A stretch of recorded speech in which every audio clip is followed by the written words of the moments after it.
Ross, a 3-0 defeat at Torquay today. Must be far from happy with that performance. Yeah, I'll be honest, I don't know where you start with something like that. I felt in the last 10 days or whatever it's been that we'd found a way in which to put the team out on the pitch to try and be a bit more aggressive, try and be a bit more progressive in the way that we try to play the game, to try and get us up the pitch and not be quite so slow, and try to play with the ball across the back and all those sorts of things. But to be honest, when a team go out like that today and perform in the manner that we did, it's pretty hard to dissect at the moment. And all 3 goals were pretty much gifts. I mean, as I said there, I find it quite puzzling and quite tough to try to analyse the goals that we give away. And at the start of the game, we come out and we look really, really sluggish and couldn't quite get to grips with it. But we looked as if we were taking a little bit of pride in defending our box. But we hand over 3 goals today, but quite easily could have handed over a number more, to be honest. There'd been 2 strong performances in the home game, so obviously there was confidence going into this. What was the thinking behind the change in formation? Well, it basically what we looked at, obviously without Macaulay Bonnie here today, was to try and get some pace in the team, to try and get Josh Karoma in and around Matt Harrell, so that we could use Josh's pace to get us either up the pitch, or if we can get the ball into his feet, to try and utilise his ability to dribble and run with the ball. But we never got the ball into any areas of the pitch with any sort of quality.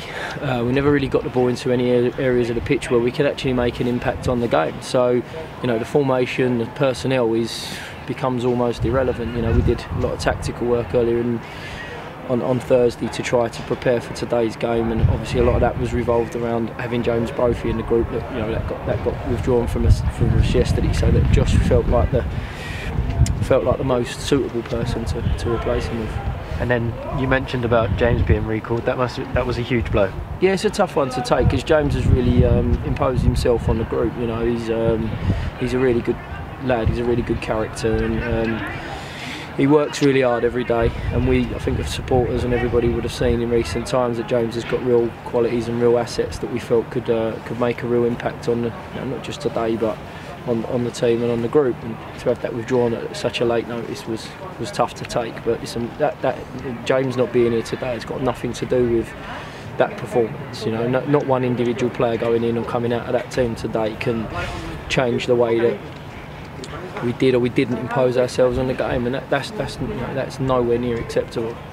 Obviously 2-0 down going into the break. You made the double substitution. One, I presume, was forced with Charlie. With Charlie. Obviously brought Charlie back in today, and my rationale behind that was that with Charlie having played the number of games that he's played this season, I felt that it would give us a little bit more reassurance, but I suppose a little bit of a base to play from, because we knew that with Sarge coming into the team over the last 2 games, there's been a couple of moments that have been a bit sort of hold your breath, and I just felt that bringing Charlie back in, that would maybe help us sort of settle down a little bit, not knowing that Bonds was coming straight into the team as well. So it was disappointing, and it's always disappointing to lose anybody to injury. That he goes down that moment just before half time, and he was desperate to carry on, but that's not good for anybody. It's no good for Charlie if he does so.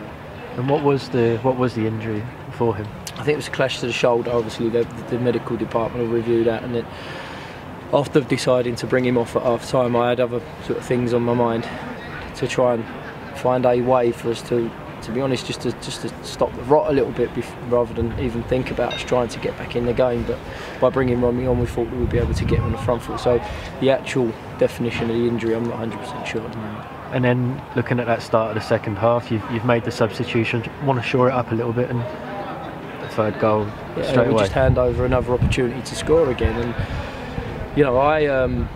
I felt personally in the last 10 days that we performed in a manner in the last 2 games before today where I felt that the lads were showing a real intent and a real desire to go out and perform. Not for me, but for for the club, and to try and stop the run of results that we've been on. And albeit I wasn't overly happy with the 2 points that we got, I felt that the performances were a positive sign, and hopefully a step in the right direction. But today shows me that perhaps it's certainly not the case today. But perhaps I have to look at myself in terms of some of the decisions that I made today, and try to find a way of getting a reaction from the boys. Obviously an extremely disappointing and frustrating day, and that was kind of compounded at the end with Jake sending off. Yeah, I mean, what we said to the lads at half time was, we haven't performed. It's been way below par, totally unacceptable in the performance. So think about what we've spoken about. Think about the areas of the pitch that we've asked you to try and play in. We don't want you to try and play slowly across the back. You're encouraging pressure on yourself, so let's play and get the ball up the pitch. And I thought Jake let himself down because he had time to get his head up and play forward and do the things that we never done in any way, shape or form today. But it was another incident like that, and then to turn the ball over and react in the manner that he did, from where I stood, I was fully expecting a red card to come out. Over 300 Orient fans made the journey today. I know it's a long old slap on the road. Yeah, they deserve better than that. Oh, without any doubt whatsoever. And it's and I fully apologise, and I've tried to apologise to as many fans that I could to get in touch with there at the end, because that's not, if that's 10 miles up the road, away to Boreham Wood or whatever, then that's not acceptable. But people pay good money, they commit a hell of a lot, they love this club, and they try their utmost to support the boys. And I've said, after the last 2 games, that we've got a responsibility, that we can't just turn up with a divine right to go and perform and go and play and expect teams to let us dominate in the way that we want to play football. You've got a responsibility to go and win tackles and win headers and set a tempo to the game. And if you're not having a very good day at the office, we'll go and do something about it to affect the opposition. And we let ourselves down today. We certainly let the supporters down today. Nobody deserves, like I say, to travel 10 miles up the road or the distance that they have today. So all I can do from my perspective is apologise. I know people are going to be angry, and I totally expect it and understand it. There's people telling me what they think of me during most of the game today, and that, again, that's part of the territory. And I'm sure if I was a supporter in the stand and I was watching that today, I'd have been exactly the same. So I can only apologise for that, and I can tell people that try to do everything that I can to possibly help the group of players until a new manager comes in and he can take it in the direction that that he needs to take it in.